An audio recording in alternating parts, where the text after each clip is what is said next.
In this video, we're going to revisit the Hogwarts example as a way to look at normalization. So the first thing we want to look at is all of the different attributes in the table. Here we have student ID, student first name, student last name, student house, course number, course name, grade, professor ID, professor first name, and professor last name. The first thing we want to pay attention to is this nested behavior. You can see that we have Harry Potter and Harry Potter's information repeated several times, associated with different course, grade, and professor information. This is going to allow us to create our zero normal form. Since student is on the far left, let's use student as the name of our first relation. We have student with a student ID, student first name, student last name, student house, course number, course name, grade, professor ID, professor first name, and professor last name. Now the only thing we have to do here is put this course to professor information in parentheses. This will represent our nesting. So this is nested and is related to the same student several times. Because we have this repeating group behavior or this nesting, we are not yet in first normal form. The first thing we need to do is get rid of this. That will put us in first normal form. In order to do this, we're going to break this out of the first relation. So we'll have the following. We'll keep the student relation with the student ID, student first name, student last name, and student house. But then we'll have a separate relation. Let's call it enrollment. We're going to include student ID again in enrollment because we need to know it in order to determine the grade. We're going to include the student ID in the enrollment relation as well because it is related to it. In other words, we need to know which students are taking which courses. So we'll have student ID and the rest of the original attributes of course number, course name, grade, professor ID, professor first name, and professor last name. Now from here, we are in first normal form. We no longer have that nested behavior. However, we're not yet in second normal form because we have partial key dependency. How do we know we have partial key dependency? Well, let's first determine what a good primary key for each relation would be. We can actually do this even if it's not normalized. We can even do this for the zero normal form. In order to uniquely identify every single attribute in this relation, we would have to reference the student ID. Thus, the student ID is the primary key in this relation. In these two relations, the student one's a bit obvious. In order to know a particular house, last name, or first name, we need the student ID. There were some questions on functional dependency, so I want to make sure you understand again how to determine if there is a functional dependency or not. If we look at student house, for example, we have Gryffindor leads to Harry, but we also have Gryffindor leads to Hermione. This tells us that house does not determine the student first name.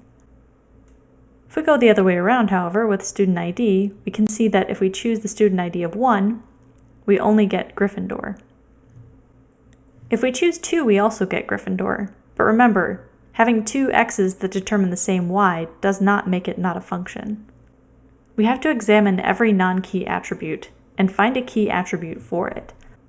In order to know the grade, we have to know the student ID, so student ID is going to be included. In order to know the professor first name and professor last name, we also need the professor ID. The last part's a bit tricky. We need to decide if the combination of student ID and professor ID determines every single other attribute in the table. So the question is there a one-to-many relationship between professor and course, or a many-to-many relationship? We have to look back at the table data to determine this. What we're trying to figure out is whether or not just knowing the professor ID and the student ID could also determine the grade, and whether or not knowing the professor ID gives us the course number, or the other way around. Let's suppose that the course number determines the professor ID. We look down and we have 100 with 4, 240 with 3, 300 with 5, 400 with 2. If we look more closely though, we also have a case of 400 with 7. What this tells us is that we don't have course number determining professor ID. If we go the other way around with the professor ID, we see that we have 7 leads us to 400, 2 leads us to 400, that's fine, that's still a function, 4 leads us to 100, and so on. Because each professor only teaches one course, but a course can be taught by many professors in this table, we have a one-to-many relationship. This also tells us that if we know the professor ID, we actually know the course number, and the grade. So the combination of just the student ID and the professor ID will give us the rest of the non-key attributes in the table. So our composite primary key is student ID and professor ID. From here, however, we are not in second normal form because we do have partial key dependency. Our partial key dependency is easily seen from here. The primary key of the relation is the combination of student ID and professor ID, but all that's needed to determine the professor first and last name is the professor ID. We don't need the student ID. Let's get rid of this partial key dependency to put us in second normal form. I'm again going to copy the data down. What we want to do is tease out the non-key attributes and the primary key that's causing that partial key dependency. What we're going to do is create a new relation called professor that includes all of the attributes that are only determined by the professor ID. So we have professor ID, professor first name, professor last name. We also said that professor ID determines course number, so we'll include course number and course name as well. And we'll remove these attributes from the previous relation, but keeping student ID and professor ID. We are also going to keep grade because in order to know the grade for a particular student with a particular professor, we need both the SID and the PID. A higher normal form, we have to pick out primary key once again. The first two relations will stay the same, but for our last relation, all we need to know is the professor ID to uniquely identify everything else in the relation. Again, remember, because if we know the professor ID, we know the course number. We're now in second normal form. Are we in third normal form? Do we have any transitive dependencies? We do have the relationship that if we know the course number, we also know the course name, and we have professor ID determines course number, as well as course name. So we do have a transitive dependency here. In order to remove this and get into third normal form, I'm going to copy this down again. And what we'll do is we will take the course number and course name out into its own relation called course, and we'll leave the course number as a foreign key in the professor relation.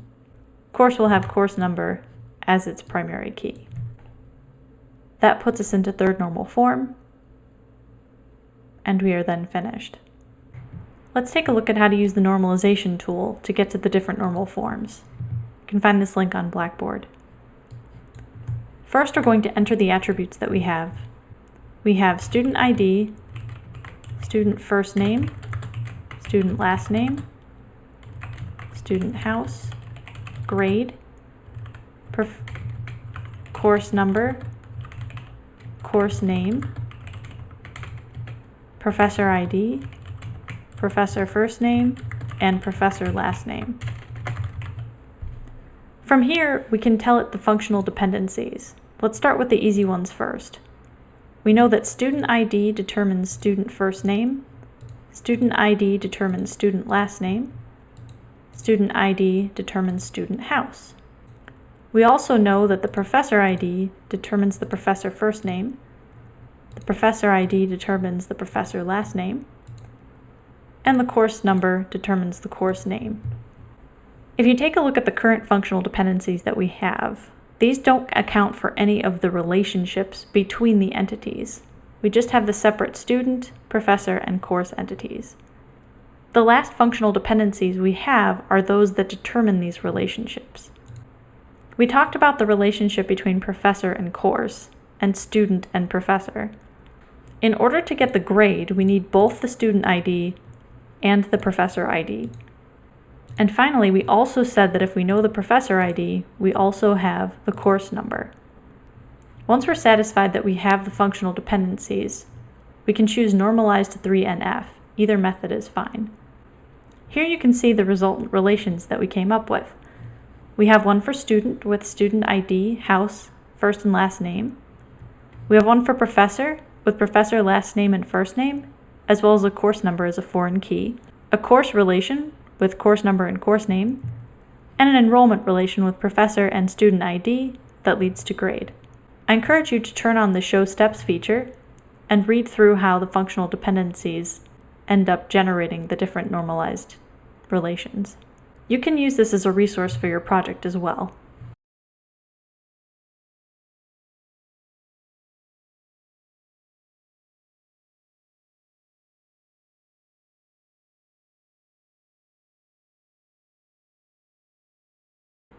You can use this as a resource for your project as well.